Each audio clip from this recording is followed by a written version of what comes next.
এ খাদিজা, সারাদিন দিনের দাওয়াত দিছি, পেটে কিছুই নাই, ঘরে কোনো খাবার আছে কিনা? আম্মাজান খাদিজা বলে, ওগো প্রিয় স্বামী, আমাদের ওই যে ছোট একটা বকরি আছে, শুধু ওই বকরি থেকে সন্ধ্যাবেলা এক পেয়ালা দুধ দহন করে আপনার জন্য রেখেছি। আর পাশের বাড়ির মানুষ হাদিয়া হিসাবে আমাদেরকে 4টা খেজুর দিয়ে গেছে। আমি 2টো খেজুর খেয়ে 2টো খেজুর আর এক পেয়ালা দুধ প্রিয় স্বামীর জন্য রেখে দিয়েছি। আম্মাজান খাদিজা রাদিয়াল্লাহু তাআলা আনহা আল্লাহ নবীর সামনে দুধের পেয়ালা হাজির করলেন। নবীজি অর্ধেক টুকুন দুধ খেয়ে অর্ধেক টুকুন দুধ আম্মাজানকে দিয়ে দিলেন। নবীজি একটা খেজুর খাইলেন, আরেকটা খেজুর আম্মাজানকে দিয়ে দিলেন। আম্মাজান বলে, ওগো প্রিয় স্বামী, 2টো খেজুরি আপনি খেয়ে ফেলেন। আল্লাহর নবী বলেন, না না না, আমি আমার হাত দিয়ে তোমাকে একটা খেজুর খাওয়াই দিব। আল্লাহু আকবার। এই কথা বলতে বলতে হঠাৎ করে নবীজির চোখ চলে যায় আম্মাজানের কাপড়ের দিকে।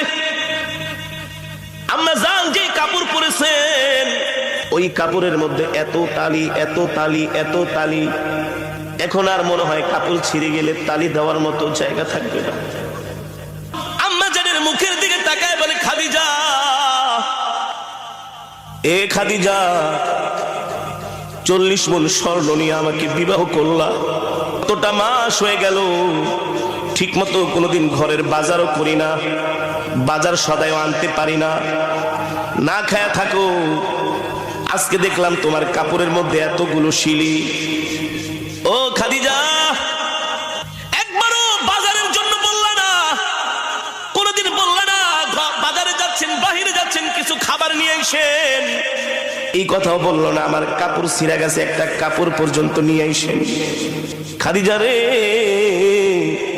40 মণ স্বর্ণ নিয়ে আমাকে বিবাহ করলা, এই সম্পদগুলো আমি কোন জায়গায় ব্যয় করলাম একবারও কোনোদিন ডাক দিয়া জিজ্ঞেস করলা না। তোমার সম্পদগুলো আমি কোন কাজে ব্যয় করেছি? আম্মাজান খাদিজা বলে, গো আল্লাহর নবী, আমি জানি আমার কলিজার টুকরা স্বামী ওই সম্পদগুলো আল্লাহর রাস্তায় দান করে দিয়েছেন, এই জন্য আমার জিজ্ঞেস করার কোনো প্রয়োজন নাই। আল্লাহু আকবার। আল্লাহর নবী বলে, বুঝলাম, কিন্তু তোমার গায়ের মধ্যে ছিঁড়া কাপড় তালি দেওয়ার মতো জায়গা নাই, এই কথাও তো কোনোদিন বললা না, একটা শাড়ি কিনে আনেন। আম্মাজান বলে, আমি জানি আমার প্রাণের স্বামীর পকেটে পয়সা নাই, এই সময় যদি আমি শাড়ি কিনতে বলি আমার স্বামী কষ্ট পাবে, আমি আমার কলিজার টুকরা প্রাণের স্বামীকে কষ্ট দিতে পারবো না। আল্লাহু আকবার। কষ্ট দিতে পারবো না, এই কথাগুলো আসমান থেকে আমার আল্লাহ শুনতেছে। আরো জোরে বলেন সুবহানাল্লাহ।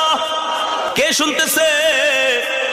আরশে আজিম থেকে আল্লাহ তাআলা শুনতেছেন হযরতে খাদিজার কথাগুলো।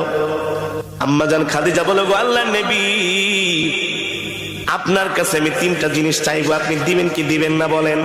ও খাদিজা, তুমি দিনের জন্য এত কষ্ট করেছো, ইসলামের জন্য তোমার এত ত্যাগ, এত কোরবানি, কি চাইবা তুমি আমার কাছে, কি চাইবা?